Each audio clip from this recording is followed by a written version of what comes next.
Breaking news చూస్తున్నాం. ఆధార్ కార్డును తప్పనిసరి చేస్తూ కేంద్ర సర్కార్ నిర్ణయం తీసుకుంది. ముఖ్యంగా ఆర్థిక లావాదేవీల మీద నజర్ పెట్టింది. కొత్తగా బ్యాంక్ అకౌంట్ ఓపెన్ చేసేందుకు ఆధార్ కార్డు కంపల్సరీగా ఉండాలంటుంది.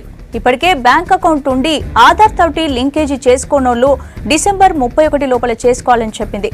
అట్లనే 50,000 రూపాయల కంటే ఎక్కువ లావాదేవీలు చేసేటోళ్లకు ఖచ్చితంగా ఆధార్ కార్డు ఉండాలని చెప్పింది కేంద్ర సర్కార్.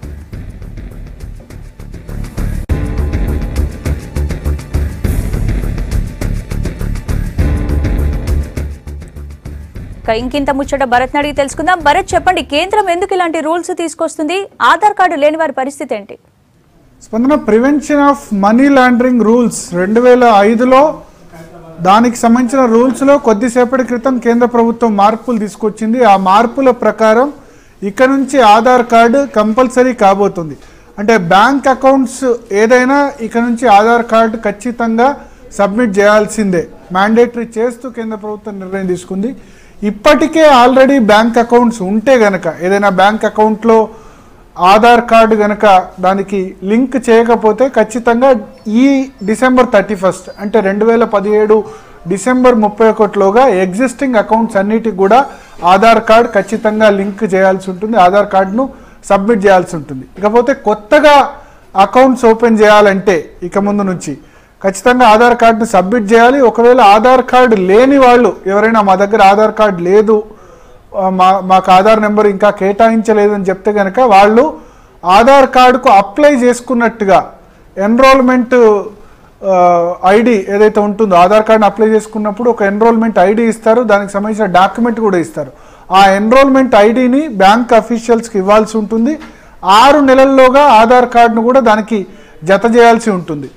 ఎస్పెషల్లీ 50,000కు పైగా ట్రాన్సాక్షన్స్ ఏదైతే లావాదేవీలు 50,000కు పైగా జరుగుతాయో వాటి విషయంలో ఆధారు, పాన్ కార్డు ఈ రెండింటిని కూడా తప్పనిసరిగా కోడ్ చేయాల్సి ఉంటుంది. సో ప్రధానంగా 3 రూల్స్ వచ్చాయి. ఒకటి, ఆల్రెడీ ఎగ్జిస్టింగ్ బ్యాంక్ అకౌంట్స్, ఇంతకు ముందున్న బ్యాంక్ అకౌంట్లో ఖచ్చితంగా డిసెంబర్ 31 లోపు ఆధార్ కార్డు ఇవ్వాల్సి ఉంటుంది. కొత్తగా అకౌంట్ ఓపెన్ చేయాలంటే ఎస్పెషల్లీ 50,000కు పైగా ట్రాన్సాక్షన్ చేయాలంటే ఆధార్ కార్డు, పాన్ కార్డు తప్పనిసరి.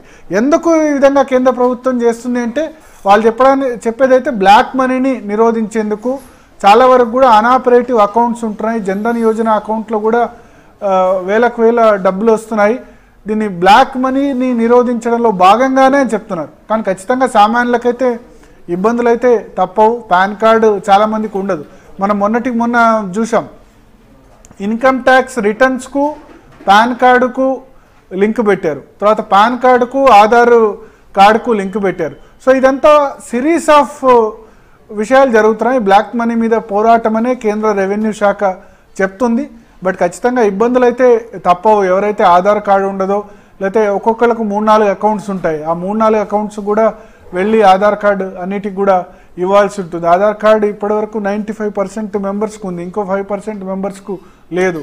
తర్వాత పాన్ కార్డు అయితే చాలామందికి ఉండదు. పాన్ కార్డు అంటే ఏందో కూడా తెలియని వాళ్ళు చాలామంది ఉంటారు. కానీ ఇవాళ రేపు 50,000 ట్రాన్సాక్షన్ దాటితే పాన్ కార్డు కోడ్ చేయాలి, లేకపోతే ఆధార్ నెంబర్ ఇవ్వాలంటే 50,000 అన్నది ఇవాళ రేపు కామన్గా అయిపోయింది. ఎందుకంటే అందరి చేతిలో కూడా జీవన ప్రమాణాలు పెరిగిన తర్వాత 50,000 అన్నది మినిమం అమౌంట్ అయిపోయింది.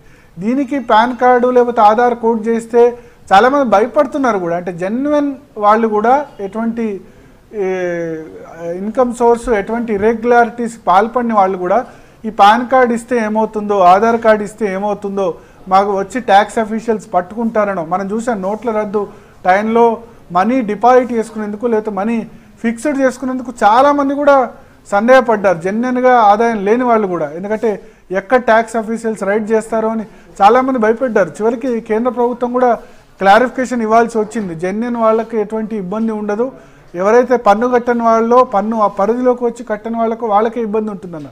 సో అయితే కేంద్ర ప్రభుత్వం మాత్రం ఇది అల్టిమేట్గా ట్రాన్స్పరెన్సీకి దారితీస్తుంది, పారదర్శకతకు ఉంటుంది. ఖచ్చితంగా ఎవరైతే తక్కువ డబ్బులు కలిగి ఉన్నారో చాలా ఫేక్ అకౌంట్స్ నడుస్తున్నాయి.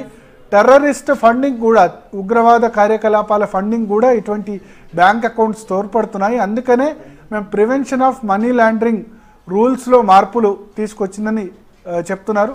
సో ఖచ్చితంగా ఈ మూడింటిని ఎవరైనా బ్యాంక్ అకౌంట్ హోల్డర్స్ ఎవరైనా ఫాలో కావాల్సి ఉంటుంది. అయితే జన్ధన్ యోజన అకౌంట్స్ అంటే జన్ధన్ యోజన అకౌంట్స్లో కొంత లిమిట్ ఉంది, ఎక్కువ డ్రా చేయరాదు, ఎక్కువ డిపాజిట్ చేయరాదు, ఇటువంటి లిమిట్స్ ఉన్నాయి. జన్ధన్ యోజన అకౌంట్లో మాత్రం 50,000 దాటితే ట్రాన్సాక్షన్ చేస్తే ఖచ్చితంగా వాళ్ళు కూడా ఆధార్ నెంబరు తర్వాత ఇవన్నీ ఇవ్వాల్సి ఉంటుంది. ఆల్రెడీ ఎగ్జిస్టింగ్ వాళ్ళైతే December 31 లోపు ఖచ్చితంగా ఆధార్ కార్డును సబ్మిట్ చేయాల్సి ఉంటుంది. Right, thank you Bharat.